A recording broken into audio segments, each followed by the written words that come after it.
Yasodanandana Brajajana Ranjana Yamunati Ravanachari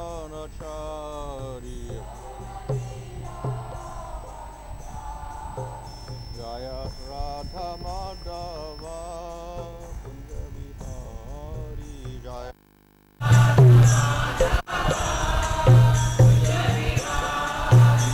Hare Krishna, Krishna Krishna Hare Hare, Hare Rama, Rama Rama, Hare Hare.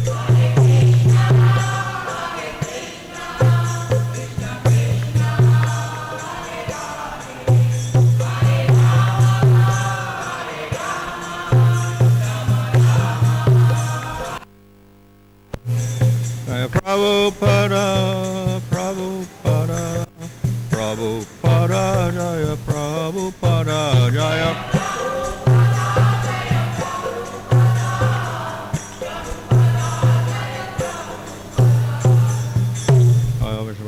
Prabhupada, also CCDC, Bhaktivinoda Swami Prabhupada Ki Jai.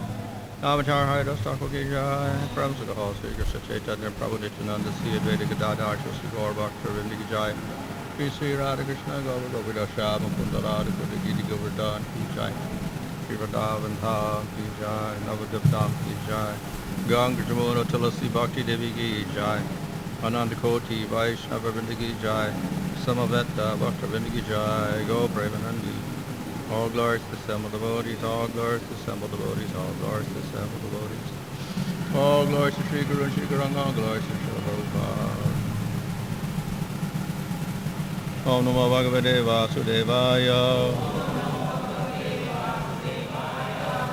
Om Namo Bhagavate Vasudevaya.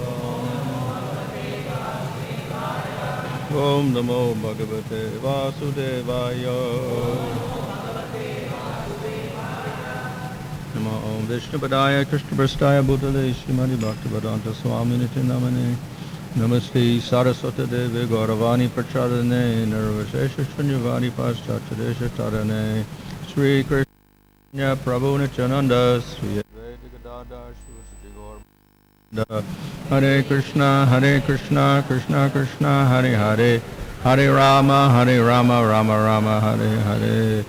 Reading from Srimad Bhagavatam Canto 10, chapter 47, verse 31. Atma Jnanamaya Shuddho Vyadi Rikto Gunanvaya Sushupti Swapna Jagradi Maya Vritti Bir Iyate.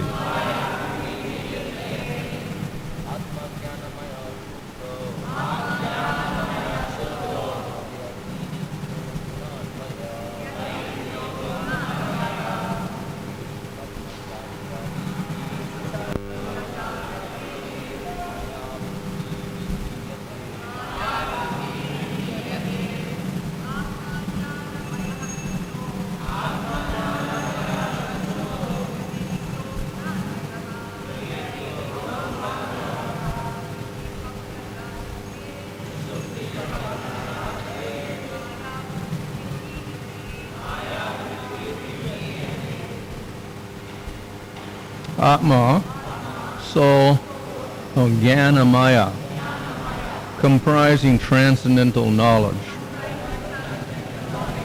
Shuddha, pure, Avyatirikta, separate. Aguna Anvaya, uninvolved in the reactions of the material modes. Sushupti, in deep sleep. Swapna, ordinary sleep. Jagradhi, and waking consciousness. Maya, of the material energy. Vritti, by the function Iate is perceived. Translation: being composed of pure consciousness or knowledge, the soul is distinct from everything material and is uninvolved in the entanglements of the modes of nature. We can perceive the soul through the three functions of material nature known as wakefulness, sleep, and deep sleep. Purport: it is clearly stated here that the soul Atma is constituted of pure knowledge, pure consciousness, and is thus ontologically distinct from material nature. Sri Vishwanath Chakravarti points out that the word Atma may also be taken to mean the Supreme Soul, Lord Krishna. Since the Lord has just explained in the previous verses that all material phenomena are expansions of himself, the phrase Maya Vritti Viyate indicates that by studying this world deeply, we can come to the perception of God. From this point of view also, the Gopis were advised not to lament. Translation: being composed of pure consciousness or knowledge, the soul is distinct from everything material and is uninvolved in the entanglements of the modes of nature. We can perceive the soul through the three functions of material nature known as wakefulness, sleep, and deep sleep. So here we have a description of Atma. And as the purport explains, Atma can be taken as the Jiva or as the Supreme Lord. In any case, Atma is distinct from material energy, which is covered by, I guess they made up of unconscious matter and ignorance. So the statement here is that Atma can be perceived through the states of waking, dreaming, and deep sleep. So this means that the consciousness of or awareness of the individual continues throughout these different states. Obviously, in the waking state we are conscious, and in the dreaming state we are conscious also. And we perceive things and whatever. And it's the same person who is conscious in any case. In the case of deep sleep, there is no particular consciousness at that moment. However, when we awake from deep sleep, we are aware that we had that experience of deep sleep. So in other words, somehow the consciousness is there, though it remains somewhat dormant at that stage. So there's a continuity of the consciousness through these three states of waking, dream, and deep sleep. So, in other words, though the material world changes, the gunas change, and we have these three states of consciousness in the material world, behind all of that we have the conscious entity, which can be the Atma or the Supreme Lord. So we have something which is permanent and not changing behind all of this.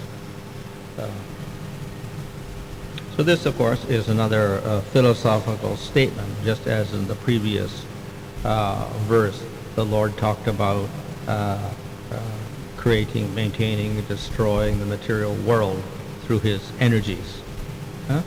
So now, in all states, that conscious Lord is present, and he can even be perceived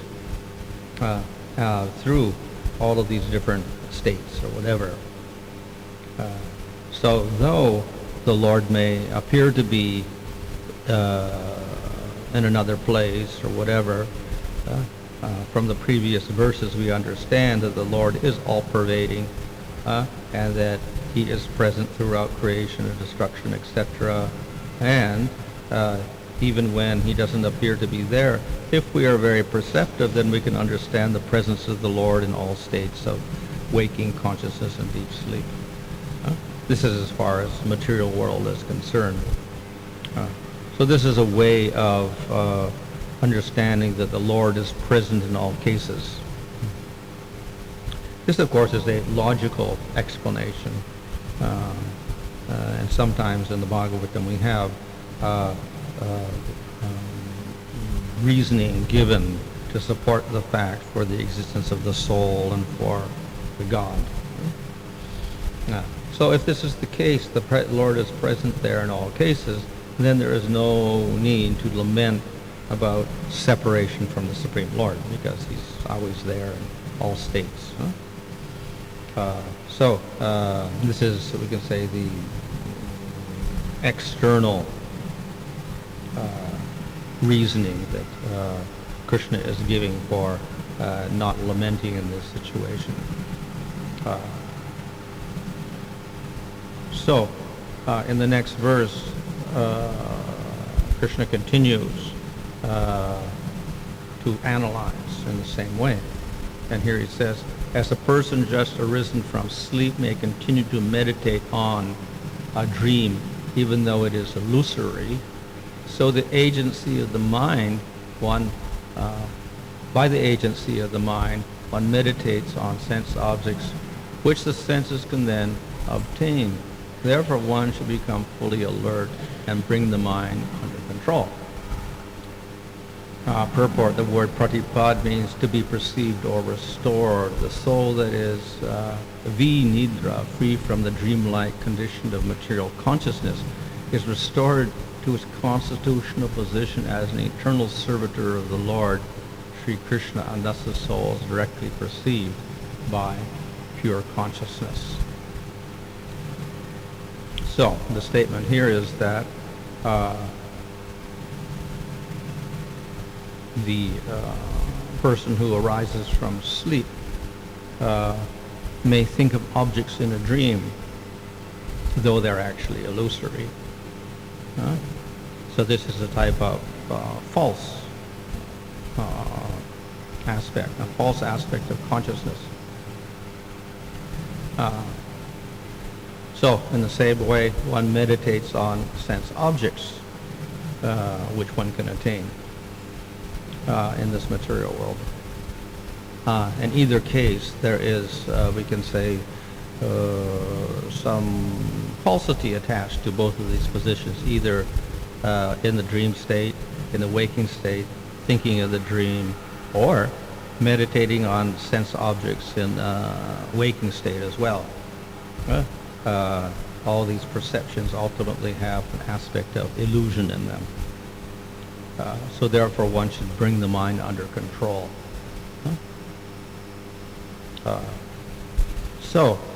The next verse states that according to intelligent authorities, this is the ultimate conclusion of all the Vedas, as well as all practice of yoga, sankhya, renunciation, austerity, sense control, and truthfulness, just as the sea is the ultimate destination of all rivers.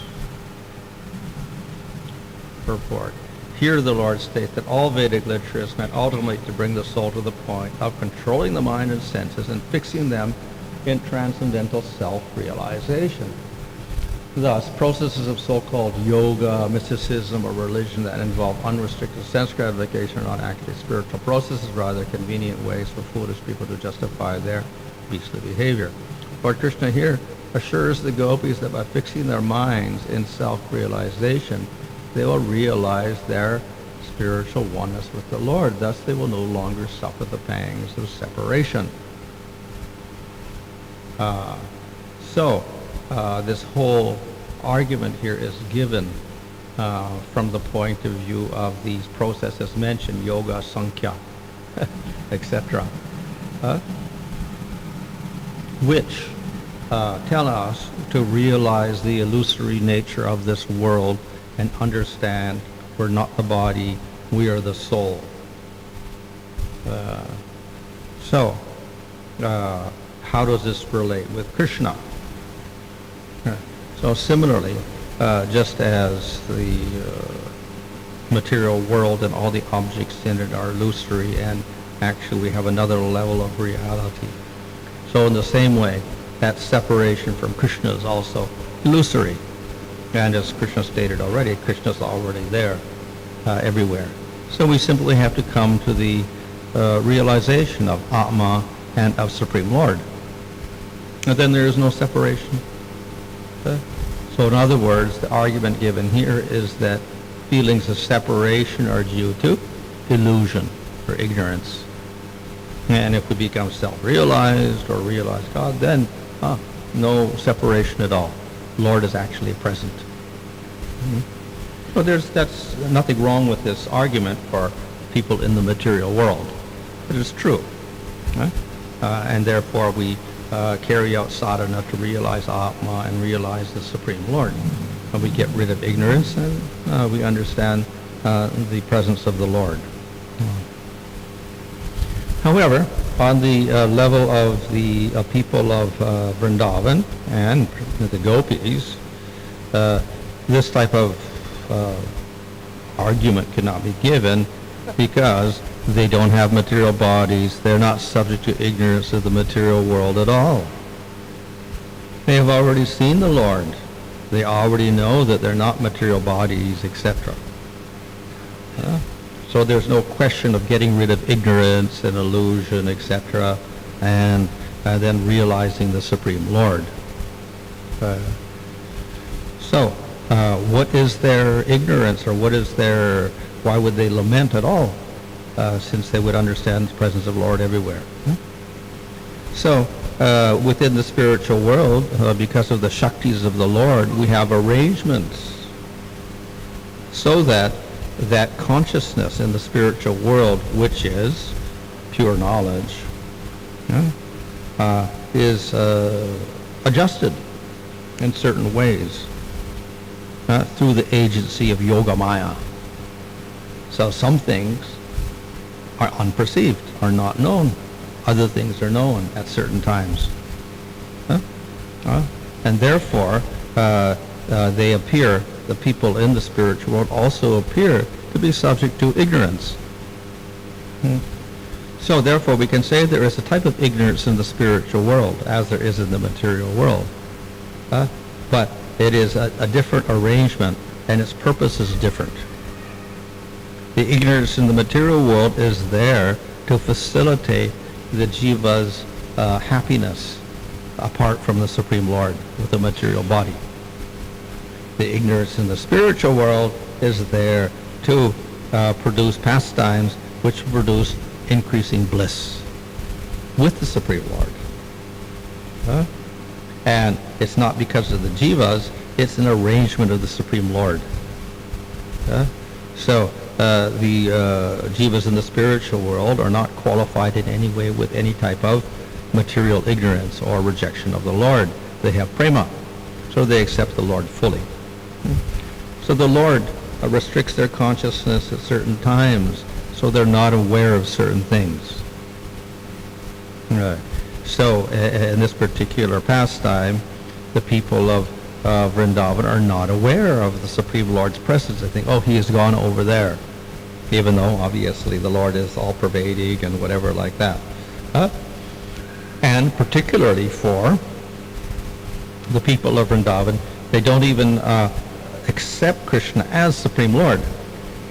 So they don't think of him as a powerful person, and they don't have any philosophical ideas about him at all. So their interest is simply to be with the Lord, to have the Lord in their presence, and perform pastimes of direct service to him, etc. That's their only desire. And at the present time, Krishna appears to have gone to Mathura in separation. So we can say it's a type of ignorance in one sense, because Krishna is everywhere. He never leaves Vrindavan. He's in everybody's heart. He's whatever in the spiritual world. But there is a perception like this of separation from the Lord, arranged by the Lord for his own purposes.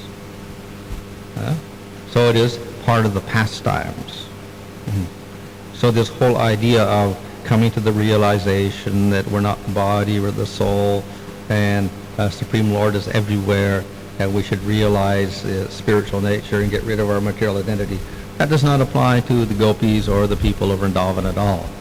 That type of argument cannot be given. However, to console the people of Vrindavan, and particularly the gopis, then an argument has to be given why the Lord is separate, etc. So as I explained yesterday, the basic proposition is that, yes, there is this apparent separation, but simultaneously the Lord is also present in another pastime, the uppercut pastime. So therefore, one need not lament too greatly for the situation, because though in this particular perception there is separation, in another perception there is union with the Supreme Lord. So of course it is not a complete pacification of their separation, but it gives them some consolation that the Lord will come back eventually and resolve this situation of lamentation and pain for them. So, therefore, the superficial meaning is okay for the material world and the people in the material world, particularly for jnanis and yogis, but it does not apply to the devotees, and particularly the devotees who are already at the highest level in prema. That type of argument cannot be given. So for that reason, we get a different interpretation of these verses, which are the pacification of the gopis. So Uddhava is reciting the message of Krishna here. The gopis are listening. And of course, immediately one takes the superficial meaning. And similarly, the gopis can also do so. But after they hear this explanation, it doesn't really fit. It's not applicable to them at all. Because, as this last verse mentions, it's about Sankhya and Yoga, etc. And this is not applicable to the people of Vrindavan or to the gopis at all. How can they, why would they be expected to do yoga or Sankhya philosophy, etc.? Quite unsuitable, even superficially speaking, because they are cowherd people. They can't do yoga, they can't do Sankhya philosophy. That's for sages and brahmanas.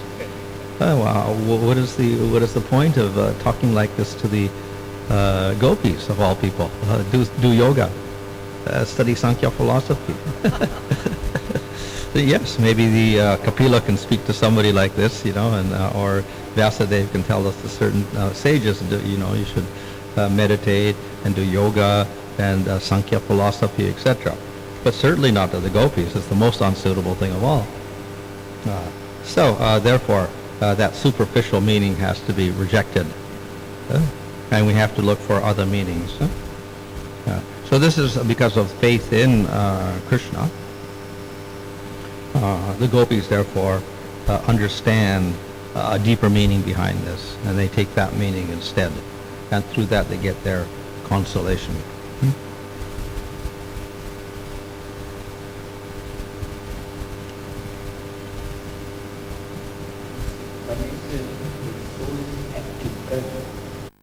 Three stages moksha, sushupti, swapna, jagrutam.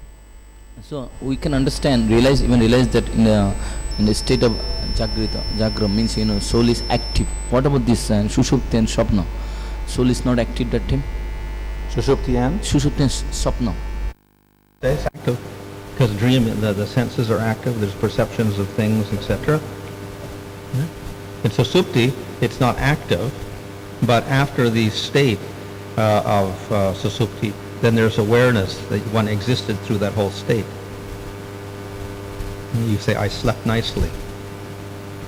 So it's not that There's just a blank state. Yeah? But you have that, you've experienced that, you went through that experience. So there is some consciousness remaining in that state. So that you can say afterwards, that was a good sleep.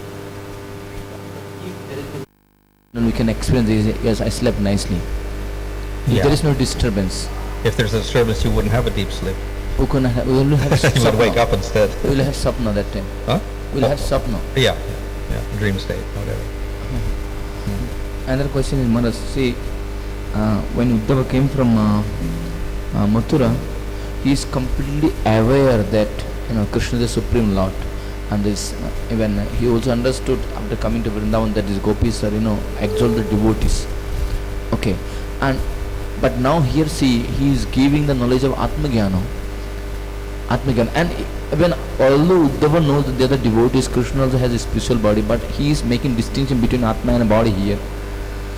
Correct. He is making distinction. That means he is thinking that they are separate from the body. Well, he's doing this only because this is the message of Krishna. This is Krishna's message, not Uddhava's message. So he's merely repeating. He's only the messenger. So he's reading out Krishna's words. So these are not Uddhava's consolation. These are the words of Krishna himself. So he can't change those words. Afterwards, he speaks to the gopis personally, but here he's just delivering the message of Krishna. This is the superficial message. This is superficial message. Afterwards, this main message is coming. Yeah, well, this is Krishna's message, which has one meaning on the surface, but then the gopis understand this cannot be the meaning, so then they go deeper and get another meaning out of it. But Uddhava just gives the message exactly as Krishna states it, and then it's up to the gopis to find the other meaning or whatever. What about this in Sushupti? That soul is wandering somewhere. It's because it's not in the body, correct? In Susupti, I don't know if it's stated where the soul goes at that time. I'm not sure about that, where it goes, where it can wander out. But if it wandered out, it wouldn't be aware of that anyway. If wander out, then there will be experience. It would have been an experience, and therefore, there is some experience. Yeah, but it wouldn't be aware of it. It could not be aware of anything because Susupti means it's just like Deep sleep. Yeah, so there's no consciousness, external consciousness or consciousness as in a dream even. But other person can experience that he has a soul or not. That person might not experience.